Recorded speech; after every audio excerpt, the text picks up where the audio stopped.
babes, fun fact, I'm white. I know, congrats Lacey, you've figured out your race. But this is actually pretty significant. For most of my life, I was blissfully unaware of the fact that I'm white. My race never affected me. A huge benefit I didn't even know that I had. Growing up, I knew racism is bad, but I didn't really understand what racism is. I thought racism was slurs, discrimination, hating someone based on their skin color. About 50 years ago, direct, in-your-face, this overt racism became illegal and less socially acceptable, which had two side effects on white America. First, it allowed us to believe that racism is over. Yeah, I'm okay, I love that guy. Secondly, it enabled white folks to frame the ongoing struggles of the black community as a character flaw. So after Ferguson, a family member said to me, "Look, Lacey, black people have a lot of problems because they have a bad culture, bad values. They're violent, they're lazy, broken families. Look at them out there rioting like animals. That's not racism, that's just the facts." Whoa there, tell me how you really feel. Now, people usually aren't so blunt about it, but if you look closely, you're gonna see these sentiments about black America echoed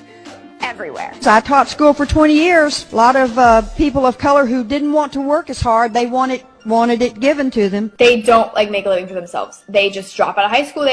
I'm gonna have kids. I'm gonna get a welfare check. I'm gonna get my GED.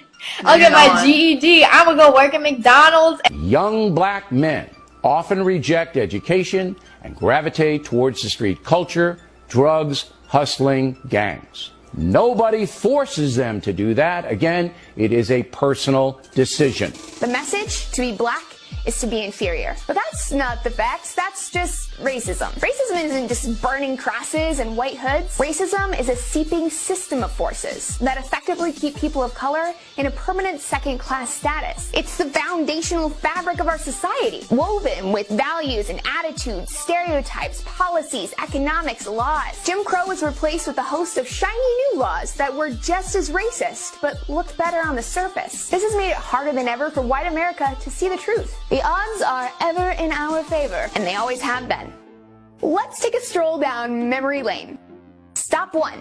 Wealth. Between 1934 and 1962, the government backed $120 billion of home loans. But they refused to give out home loans to black folks, or even if black folks lived nearby. This went on for decades. This practice, called redlining, essentially, 1, forced black Americans into poor urban centers, the beginnings of the ghetto. 2, segregated America to this day. 3, made it impossible to invest in the future of black neighborhoods. And 4, made it impossible for black Americans to start inheriting property and wealth the same way that white Americans were. Stop 2, education. Property taxes fund schools, which means that families that live in nice houses, maybe ones they got with the help of the government, get a better education. Better education means more opportunities, more resources, more connections, more jobs, more money, money, money. Stop 3.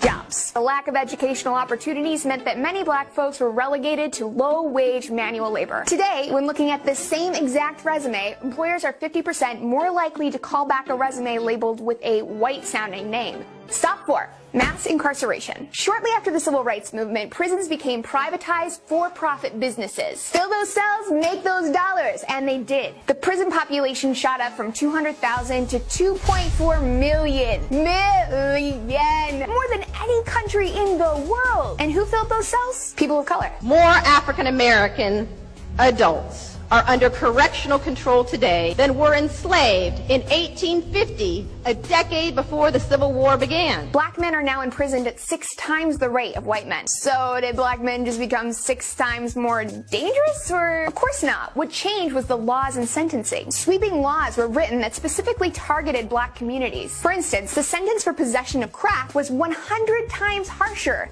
than the sentence for cocaine. Stop 5, racial profiling. It wasn't just harsher sentencing. Communities of color are also policed more harshly. One of the few memories I have of my dad as a kid is seeing him yelled at and questioned by police on the street. And when they didn't like the answers he was giving them to their questions, they proceeded to aggressively question me. And I was just 8 years old. Policies like Show Me Your Papers and Stop and Frisk target people of color under the law. Totally legal. So shocker, they're much more likely to get arrested for doing the same things that white people do, but twice as likely to get pulled over. Take the late Walter Scott, who was pulled over for having a broken taillight, only to be shot 5 times in the back by a cop. Stop 6, police brutality.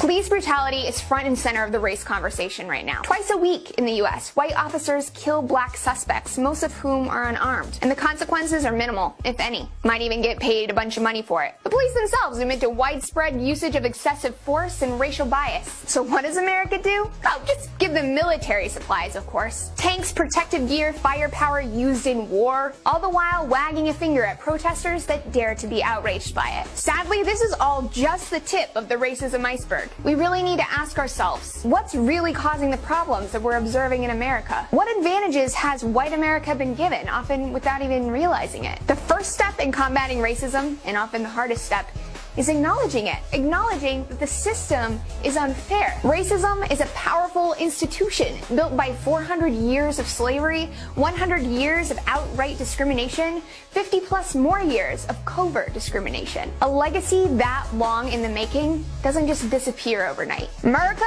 we got a lot of work to do. Links down below to some voices that you should definitely be following, as well as sources and lots more information for your thirsty brains. Lots of love, y'all. I'll see you next time. Mwah!